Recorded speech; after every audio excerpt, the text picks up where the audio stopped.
ప్రేక్షకులకు నమస్కారం. నేను యూట్యూబ్ లో జేకేఆర్ గారు సార్ని కలిసి చూసి నా ఆర్థిక ఇబ్బందుల వల్ల జేకేఆర్ గారిని విశాఖపట్నంలో కలవడం జరిగింది.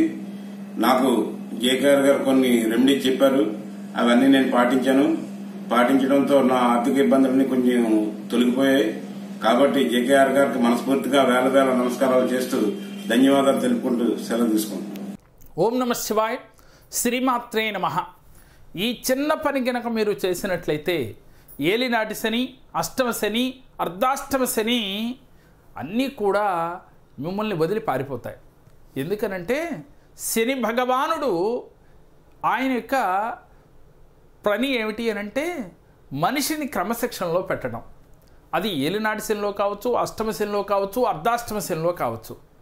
కాబట్టి మన శరీరానికి కూడా కాళ్ళ భాగం నుంచి ఆయన ఆధిపత్యాన్ని వహిస్తారు అని చెప్పి మన పెద్దలు తెలియచేస్తూ ఉన్నారు.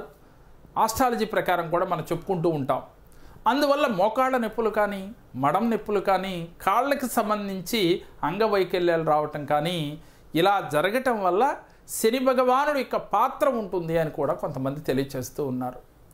అందువల్ల శని భగవానుడికి అతి ప్రీతికరమైనది ఆయన్ని అభిషేకించడం అని గత వీడియోలో మనం చెప్పుకున్నాం. దీనితో పాటుగా మీరు ఉదయాన్నే లేచి చక్కగా కాలకృత్యాలు తీర్చుకుని ఆ శని భగవానుని తలుచుకుని వాకింగ్ చేసినట్లయితే 1 గంట కావచ్చు, గంటన్నర కావచ్చు, మీరు నడిచినట్లయితే ఎంతైతే ఈ కాళ్ళకు పని చెప్తారో అలా ప్రతిరోజు గనక ఇలాంటి క్రియ మీరు చేస్తూ ఉన్నట్లయితే శని భగవానుడి యొక్క కరుణ కలుగుతుంది అని మన పెద్దలు చెప్తూ ఉన్నారు. ఎవరైతే ఉదయం లేచి వాకింగ్ చేస్తారో వారికి అష్టమ శని, ఏలినాటి శని, ఎలాంటి శని దోషములు ఉన్నప్పటికీ కూడా అవి శాంతిస్తాయి అని చెప్తూ ఉన్నారు. ఎందుకని ఈ కాళ్ళ భాగానికి మోకాళ్ళ నుంచి కింద వరకు కూడా ఆయనదే ఆధిపత్యం కాబట్టి వీటికి పని కల్పించటం వల్ల ఆయన మనకి ఆరోగ్యం కదా. వాకింగ్ అంటేనే మన సహజంగా ఆరోగ్యం అని చెప్పుకుంటాం కదా.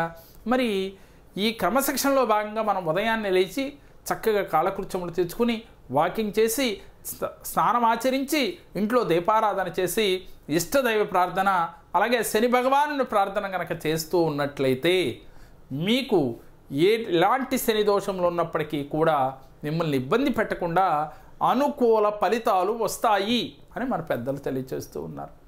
వాస్తవానికి కూడా అంతే. మరి వీటికి మోకాళ్ళ నొప్పులు వస్తున్నాయి అనుకున్న వారు వీరు గనక ఇలాంటి చిన్న క్రియ చేసి చూడండి. శని భగవానుడి యొక్క నామాలు అనేకం. మీకు వచ్చింది ఏదైనప్పటికీ కూడా ప్రతిరోజు కూడా జపిస్తూ ఉన్నట్లయితే అది కూడా పడమరకు తిరిగి జపించినట్లయితే ఉత్తమోత్తమైన ఫలితాలు వస్తాయి. ఎందుకంటే పడమర భాగంలో తూర్పులో సూర్యుడు ఉంటే పడమరలో శని భగవానుడు ఉంటాడనే సత్యం అందరికీ తెలుసు కదా. మరి పడమరకు తిరిగి ఓం కాకధ్వజాయ విద్మహే ఖడ్గహస్తాయ ధీమహే తన్నో మందః ప్రచోదయాత్, ఇది చదవలేని వారు ఓం శం శనియే నమః, ఈ 2 మంత్రాలు ఏది చేసినప్పటికీ ప్రతిరోజు కూడా మర్చిపోకుండా మీరు వాకింగ్ చేస్తూ ఉన్నట్లయితే మంచి అద్భుత ఫలితాలు వస్తాయి.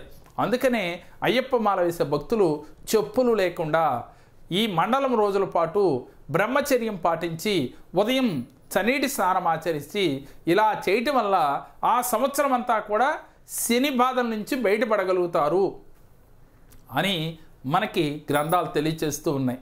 మనం అది చేయలేనప్పటికీ కూడా ఈ చిన్న క్రియ చేసి చూడండి. శని భగవానుడి యొక్క కరుణ కలిగి మీకు ఏ పనిలోనూ ఆటంకాలు లేకుండా విజయవంతమై తీరతాయి మీ పనులన్నీ కూడా. కాబట్టి నమ్మకం ఉన్నవారు ఆచరించి చూడండి. దాని ఫలితం కూడా అలాంటి అద్భుతంగానే ఉంటుంది. మేము చెప్పిన ఈ వీడియో మీకు నచ్చినట్లయితే లైక్ చేయండి, మీ ఫ్రెండ్స్కు షేర్ చేయండి. మా మరిన్ని వీడియోలు మీరు చూడాలి అంటే మా జేకేఆర్ జెమ్ టీవీ, మా జేకేఆర్ భక్తిని సబ్స్క్రైబ్ చేసుకోండి. ఓం నమః శివాయ.